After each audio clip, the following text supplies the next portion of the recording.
Most despicable use of in-game advertising. Bionic Commando.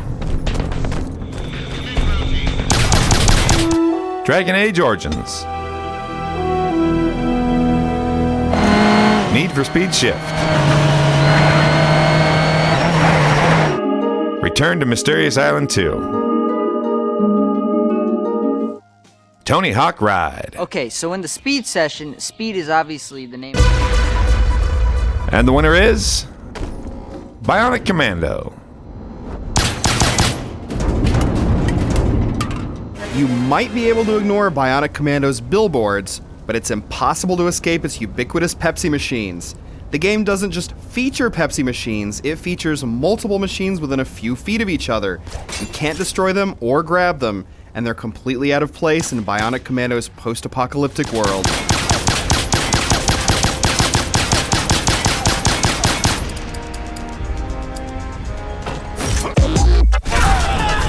Most disappointing game. Bionic Commando. The Chronicles of Riddick. Dark Athena. F.E.A.R 2. Project Origin. Final Fantasy IV.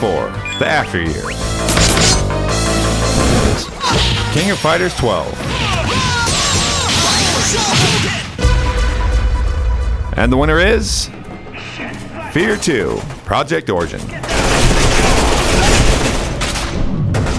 As you may recall, 2005's F.E.A.R was an excellent PC first-person shooter that combined gritty urban tactical combat with occult themes inspired by the Japanese cult horror film The Ring.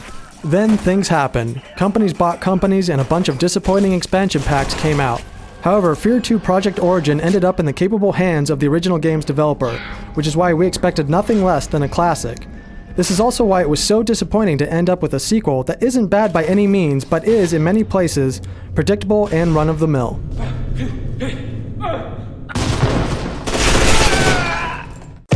Yep. And Flat out worst game. vehicle, I'm gonna grab this vehicle. All aspect warfare. Does kind of Leisure Suit Larry, box office bust. At least maybe to someone with alcohol-detached retinas. NBA Unrivaled. Big Rogue Warrior. mouth. Stalin vs. Martians. And the winner is Stalin vs. Martians.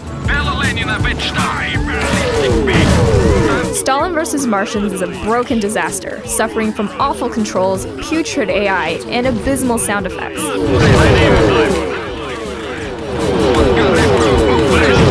It pretends to be funny, but its attempts at humor don't make any sense. I am like Bolshevik on bicycle. Not even a goofy dancing Stalin can scrape this real-time strategy game off the bottom of the barrel.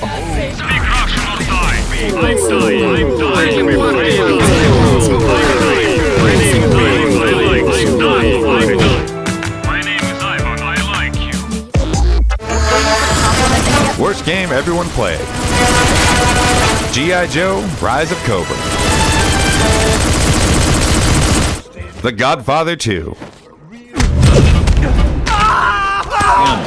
Major League Baseball 2K9. Nice reflexes there to keep that one under control. Sonic and the Black Knight. Star Wars, The Clone Wars, Republic Heroes. And the winner is Star Wars, The Clone Wars, Republic Heroes. Given that Republic Heroes is based on the popular Star Wars, The Clone Wars animated series, and was developed in tandem with the creators of the show, you would figure that the game would end up being okay. Instead, the game ended up with clunky, unresponsive controls for both its Jedi and clone soldier characters, poor level design that made background fixtures and plot-critical environments look identical, and bad camera angles.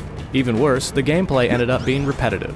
You fought the same batch of droids, solved the same old puzzles, and watched the same old cutscenes.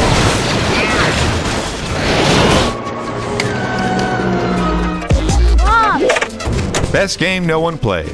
A Boy and His Blob. Big Bang Mini. CRYOSTASIS, the sleep of reason. For me! Dead Space Extraction. Ninja Blade.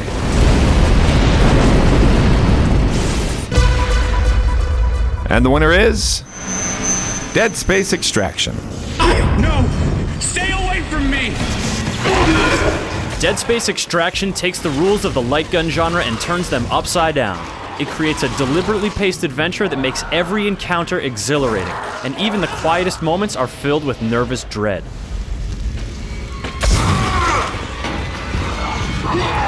The fact that it didn't sell well at retail is clearly not indicative of its quality.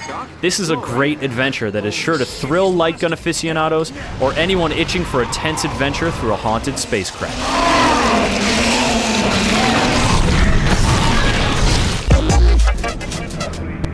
Least improved sequel. The Chronicles of Riddick, Dark Athena. F.E.A.R 2, Project Origin. The Godfather 2. What else is this race? Marvel Ultimate Alliance 2. Overlord 2. And the winner is The Godfather 2. Dustless guy. This is my turn. In movie land, The Godfather 2 was a superb sequel that managed to be even better than its predecessor released 2 years earlier. In video game land, however, The Godfather 2 is a supremely disappointing sequel that not only falls far short of its 3-year-old predecessor, but also butchers the source material at almost every opportunity.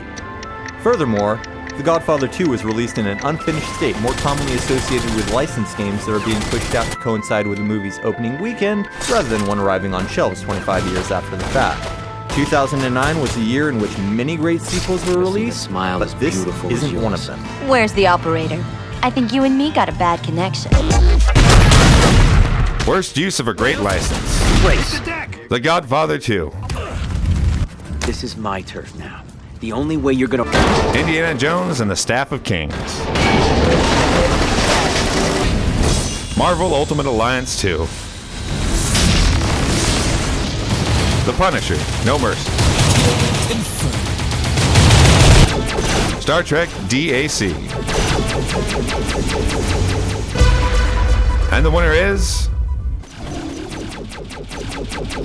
Star Trek DAC. While the Star Trek universe already offers an enormous amount of content and lore, from hundreds of majestic starships, to dozens of alien races, to countless unforgettable TV and motion picture moments, Star Trek DAC is a simplistic arcade-style shooter that doesn't do much with the license. The game places you in the role of a starship captain for either the Federation or the Klingons, and requires you to choose one of 3 ship classes, and either capture goals on the map, annihilate enemy ships on the other team, or both. So all you do is fly around zapping things. Though it borrows the look and feel from the classic PC game Star Control 2, Star Trek DAC has none of the varied gameplay, depth, or charm of that game, nor does it do anything meaningful with the Star Trek license. Worst box art.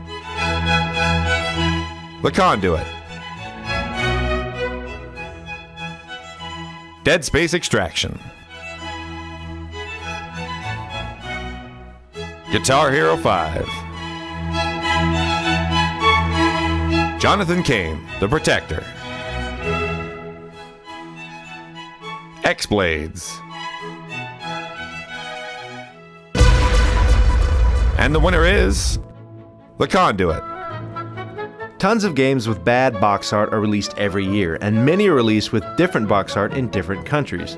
We limited our list to the US versions of box art for games that were released in North America this year. The Conduit earned our award for this year's worst box art. Looking at the box, you almost get the sense that the artist who created the graphics on the front had a checklist of bad sci-fi cliches from the 1990s and went through the list checking off as many as they could. We didn't care for box art like this back when it was edgy and extreme to the extreme in the 1990s, let alone 2009. Character most likely to fail a performance-enhancing drug test. 50 Cent. I'm talking about you. There's a king. Batman. Sharpie loves his characters. Hey, Sharpie, you getting... There's one thing I do know. Chris Redfield. I have a job to do, and I'm gonna see it. Hulk Hogan. I stopped the execution. Nathan Spencer. Prison in the first place. I followed your. And the winner is Chris Redfield. The new era of bioterrorism descended. There are some who say that he had the names of his biceps legally changed to Dr. Python and Agent Cobra. Others say that he's modified his own version of the T-virus that allows his muscles to grow at superhuman levels. All we know is that he's Resident Evil 5's Chris Redfield, and the man is clearly a walking pharmacy of performance-enhancing drugs.